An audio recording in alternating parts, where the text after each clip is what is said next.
Bonsoir, bienvenue à tous dans cette nouvelle édition de 7-8 le débat. Nous parlerons ce soir de la place du numérique à l'école. Comme dans beaucoup de secteurs, les technologies numériques transforment l'enseignement. En salle de classe, les tablettes remplacent les traditionnels cahiers.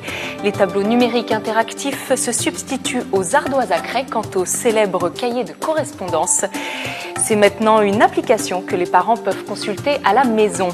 Cette mutation en cours ne fait pourtant pas l'unanimité. Progrès pour les uns, le numérique ne doit pas, pour les autres, envahir l'univers de l'enfant.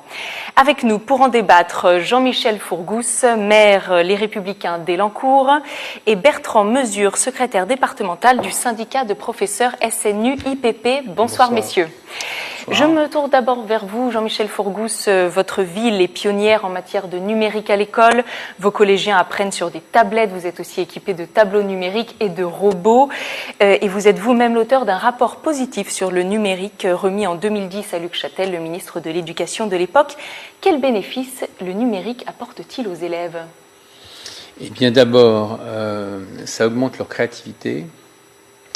Ça les rend plus autonomes. Donc ils apprennent à apprendre tout seuls. Et ça augmente surtout, et ça c'est très important, la confiance en soi. Voilà, donc rien que ces trois paramètres, et surtout, en fait, ça augmente le plaisir d'apprendre.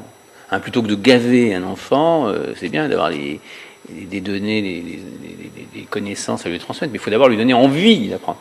Donc ça, c'est une forme de garantie d'augmenter l'envie, le plaisir d'apprendre. Alors, apprendre, échanger, ils échangent beaucoup plus vite. Aujourd'hui, le monde échange, c'est un démultiplicateur d'échange, une rapidité d'accès à l'information. Bien sûr, c'est un plaisir d'avoir l'information tout de suite. Donc ça transforme complètement. Et en plus, ça développe un petit peu une sorte de culture des sens de l'ingénieur. Il est évident qu'ils ont un autre mode de raisonnement pour régler un problème. C'est un bilan que vous avez pu faire avec le recul que vous avez aujourd'hui par rapport aux élèves d'Elancourt. Oui, par rapport aux élèves d'Elancourt, mais d'autres communes aussi se sont lancées. C'est le cas à Bois d'Arcy, c'est le cas à Maurepas, mais c'est le cas dans d'autres villes de France, hein, bien sûr.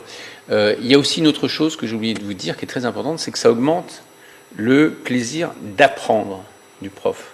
Alors quand vous augmentez le plaisir d'apprendre d'un élève et le plaisir d'apprendre d'un prof, je peux vous dire, vous pouvez rentrer chez vous. C'est l'équation voilà. Qui vous semble, le matin quand vous gagnante. Pas de problème.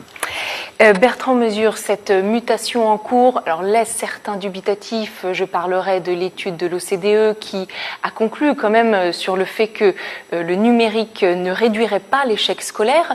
Avez-vous des réserves au sein de votre syndicat ? Oui, alors il y a des réserves qui sont d'abord liées au développement de l'enfant, en particulier chez le très jeune enfant, pour que la maturation neurologique et que la construction des fonctions cognitives supérieures se fasse dans de bonnes conditions.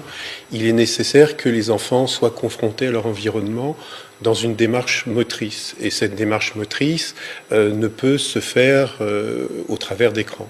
Donc il est absolument indispensable que jusqu'à 3 ans, c'est d'ailleurs les conclusions de Serge Tisseron qui a fait une étude et qui en a tiré de bonnes pratiques qui s'appelle 3-6-9-12, il est indispensable que les très jeunes enfants, autant que possible, puissent avoir des activités motrices et tout ce qui est écran doit être évité autant que possible.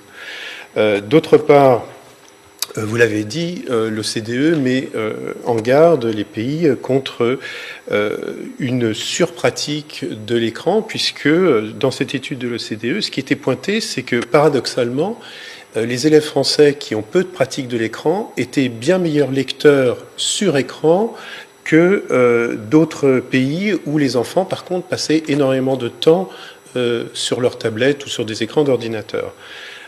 Je rajouterais que, par exemple, la Chine connaît une explosion exponentielle de la myopie, et c'est certainement dû aussi en partie, c'est l'une des pistes qui est explorée, au fait que les enfants sont confrontés trop tôt à des écrans et que le développement de l'œil ne peut pas se faire dans de bonnes conditions.